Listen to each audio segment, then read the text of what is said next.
भोपाल मध्य विधानसभा के विधायक आरिफ मसूद से चुनावी चर्चा में आज हमारे मध्य प्रदेश स्टेट हेड ने चुनावी चर्चा की। आइए आपको लिए चलते हैं सीधे क्या कुछ कहा आरिफ मसूद ने चुनावी चर्चा में। नमस्कार मध्य प्रदेश, मैं इमरान खान न्यूज ऑफ भारत से। आज हम चुनावी चर्चा में हमारे आज के खास मेहमान भोपाल तेज तर्रार विधायक भाई आरिफ मसूद जी से बात करेंगे, जो कांग्रेस के पूर्व मुख्यमंत्री कमलनाथ जी ने पूरे मध्य प्रदेश में एक स्टार प्रचारक बनाया है। तो वो जो आज तीन दिवसीय ग्वालियर चंबल संभाग दौरे पर आए हैं, तो आज हम बात करेंगे भाई आरिफ मसूद जी से। आरिफ मसूद जी, आपका न्यूज ऑफ भारत चैनल में बहुत बहुत स्वागत है। धन्यवाद।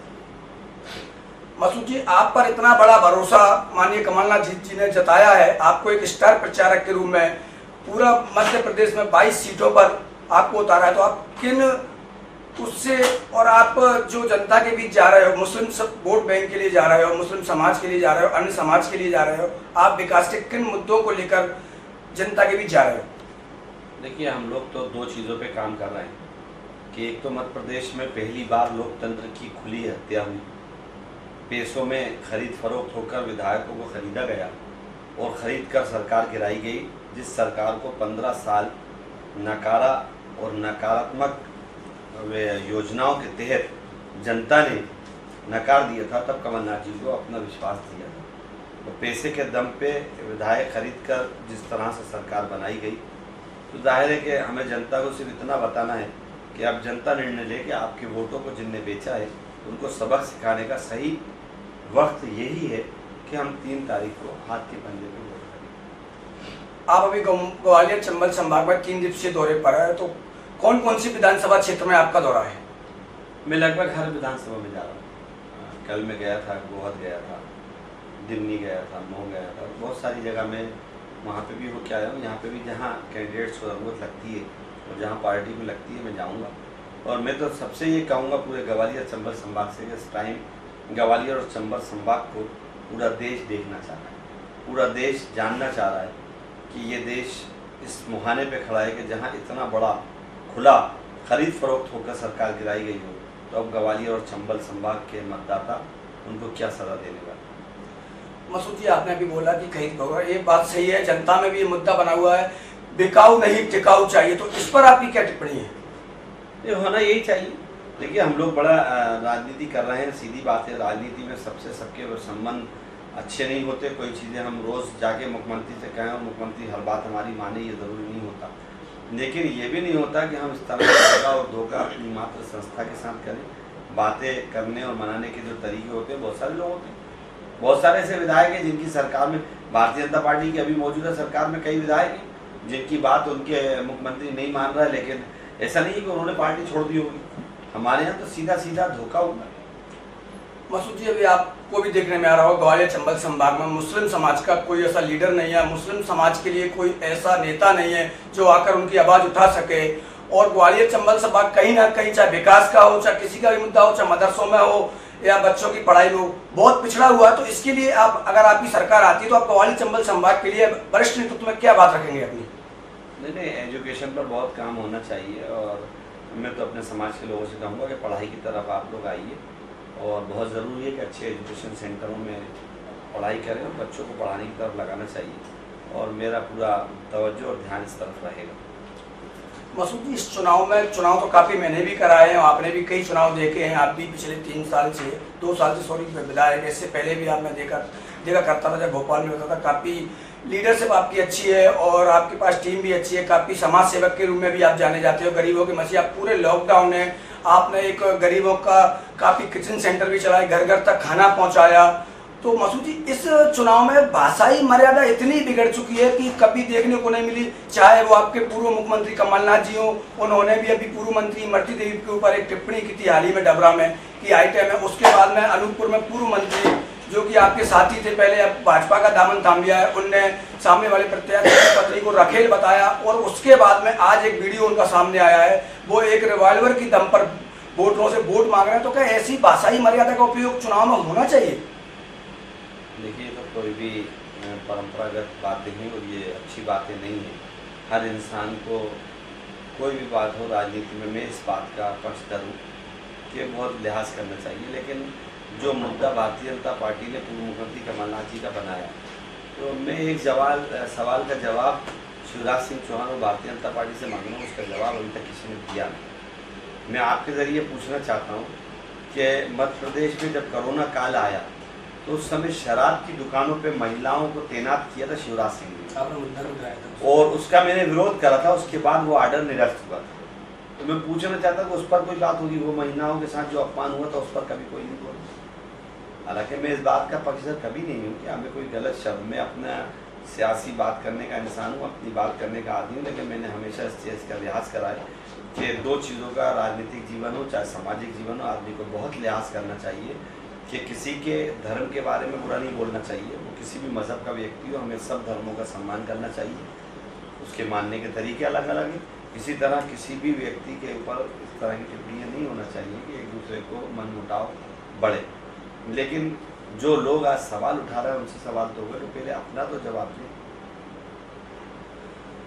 मसूद जी, आपकी बात बिल्कुल सही है कि आज भाजपा ये बोलती है कि कांग्रेस के पास संगठन नहीं है, और हकीकत में भी कहीं ना कहीं हम लोगों को भी दिखता है कि भाजपा कमलनाथ जी के एक बयान पर रातों रात भाजपा का इतना संगठन मजबूत है कि एक बयान को इतना बड़ा मुद्दा बना लिया जाता है कि सुबह पूरे मध्य प्रदेश में मौन धरना पर भाजपा के कद्दावर नेता बैठ जाते हैं। और एक वहीं आपके पूर्व मंत्री भाजपा के जो है अनूपपुर से बिसाहूलाल साहू जी, उनका कांग्रेस अभी तक मुद्दा नहीं बना पाई। तो क्या कांग्रेस कहीं ना कहीं संगठन में मजबूत क्यों नहीं है इतना ग्वालियर चंबल संभाग में मध्य प्रदेश में? ऐसा देखिए, ये कहना तो गलत होगा।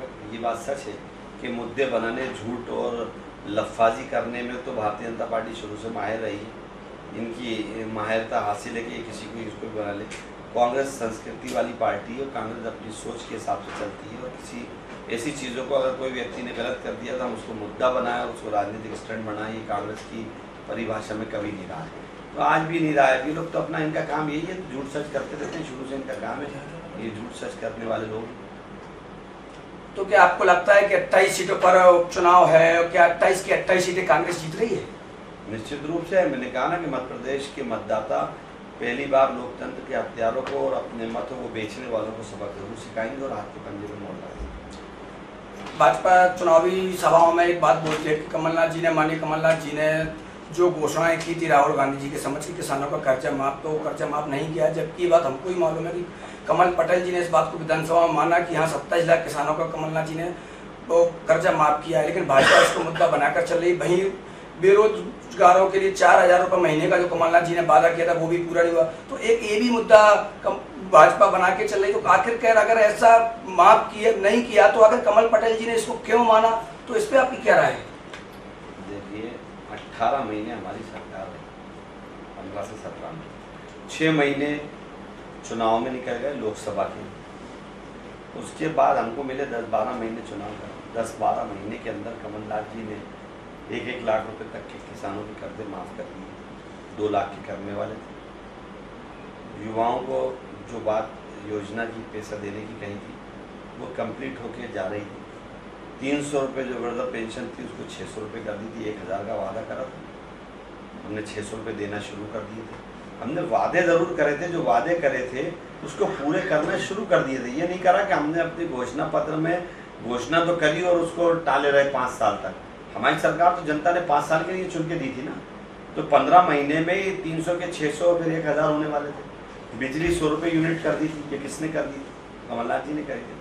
बहुत सारी बातें हैं हम लोगों ने जो जनता के साथ करा। कमलनाथ जी जैसा मुख्यमंत्री मध्य प्रदेश को मिला था, एक अच्छा इंसान मिला। इन लोगों ने उसके साथ जो करा वो गलत करा, और मैं आपके ज़रिए यही दरख्वास्त करूँगा कि अब लोगों को अपने मत का सही प्रयोग करना चाहिए और कमलनाथ को दोबारा मुख्यमंत्री बनाना चाहिए। आरिफ जी, ग्वालियर चंबल संभाग में कांग्रेस से कद्दावर लीडर हुआ करते थे ज्योतिरादित्य सिंधिया जी। उन्होंने जब से भाजपा का दामन थामा है तो भाजपा एक मुद्दा लेकर चल रही। कांग्रेस के पास ग्वालियर चंबल संभाग में कोई नेता नहीं बचाया और ग्वालियर नेता विहीन हो गया है। तो आखिरकार क्या ग्वालियर चंबल संभाग में आपकी पार्टी का कोई नेता ऐसा बचा नहीं है जो कि कांग्रेस पार्टी के कार्यकर्ताओं को रोक सके? क्योंकि लगातार आप देख रहे हो सिंधिया जी की सभा में 100 से 200 कार्यकर्ता भाजपा की सस्ता ले रहे हैं। तो आखिरकार ऐसा कोई लीडर आपकी पार्टी में नहीं बचा जो ग्वालियर चंबल संभाग का दामन थाम सके? ये तो इनका रोज का मन घड़त एक आरोप है, प्रोपोगंडा है। ग्वालियर चंबल संभाग का कांग्रेस के कार्यकर्ताओं को धन्यवाद दूंगा, मतदाताओं को धन्यवाद दूंगा कि जो आज भी कांग्रेस पे विश्वास कर रहे हैं और इनके कुछ भी करने से कुछ नहीं मिला। आज भी कांग्रेस का कार्यकर्ता पूरी ताकत से कमलनाथ जी की जो मैं भीड़ देख रहा हूँ, जो चुनावी सभाएं देख रहा हूँ, ये भीड़ कहाँ से आ रही है?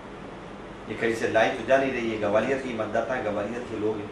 हम तो भोपाल से चल के अकेले आए, यहाँ अगर हमारे को कोई लेके घूम रहा है या हमारे को बुला रहा है तो यहीं का आदमी है ना।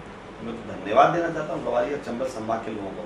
हाँ, ये ज़रूर कहना चाहता हूँ कि अब उनको आज़ादी मिली इस बात की कि अपने विचार आदान प्रदान खुलकर कर सकें, अपनी जो उपयोगिता है उसको दिखा सकें कि हम लोग क्या करने वाले हैं। जो वर्कर्स आज तक दबा हुआ था उसको पहली बार अवसर मिला है और मुझे उम्मीद लगेगी कि ये कार्यकर्ताओं का मनोबल और बढ़े। मसूद जी, आगामी 3 नवंबर को होने वाले मतदान के लिए आपको कांग्रेस पार्टी की तरफ से क्या अपील करना चाहोगे जनता से? मैंने कहा ना कि लोकतंत्र के हत्यारों को और बेईमानों को सबक सिखाना चाहिए, और सबक इसी बात के लिए सिखाना चाहिए कि उन्होंने आपके मतों को बेचा है। आपकी चुनी हुई सरकार जो आपने 5 साल के लिए चुन के दी थी उसको गिराया है। इन्होंने क्षेत्र की जनता के साथ धोखा करा है, अपने बुजुर्गों का अपमान करा है, किसी की राय, किसी का मशवरा किसी से पूछ के चुनाव लड़ने गए तो सबके हाथ पे छोड़ ले। अभी चुनाव लड़ रहे हैं तो पैर पड़ते फिर रहे सब जगह। जब ये फैसला ले रहे थे तो खुली सभा करते, मन होता, मन के साफ होते तो खुली सभा करते और बुलाते और पूरे ग्वालियर चंबल संभाग को इकट्ठा करते और कहते कि मेरे साथ ऐसा ऐसा हो रहा है और मुझे क्या कदम उठाना चाहिए। जो जनता निर्णय कर देती फिर वो नेता करते, तो हम मानते कि एक स्वतंत्र लोकतांत्रिक प्रक्रिया आपने अपनाई। आपने तो पैसों में खरीद के मतदाताओं को बेचा है, तो मैं ये चाहूँगा कि मतदाता अब इनको जवाब दें। तो साथियों, आज के चुनावी चर्चा के हमारे मेहमान जो थे, भोपाल के विधायक एवं तेज तर्रार समाज सेवी के नाम से भी जाने जाते हैं और हमेशा गरीबों की आवाज़ इनके द्वारा उठाई जाती है। चाहे वो कभी कभी तो ये देखने को आता है कि जो लोग अभी आपने देखा होगा नवदुर्ग गणेशियों में, जो कि मूर्तिकारों के द्वारा जो बेचारे लॉकडाउन में बिल्कुल बेबस हो गए थे, घर परिवार चलाने को नहीं थे, तो ये आरिफ मसूद ही एक अकेले पूरे मध्य प्रदेश में ऐसे चेहरे थे जिन्होंने उनकी मदद की, उनको घर बुलाकर उनकी सहायता राशि दी। तो आप देखते रहिए न्यूज़ ऑफ भारत में इमरान खान, कैमरामैन गुड्डू सप्ताह के साथ। कल फिर मुलाकात होगी अगले मेहमान के साथ। बहुत बहुत शुक्रिया मसूद जी आपका। धन्यवाद आपका भी भाई।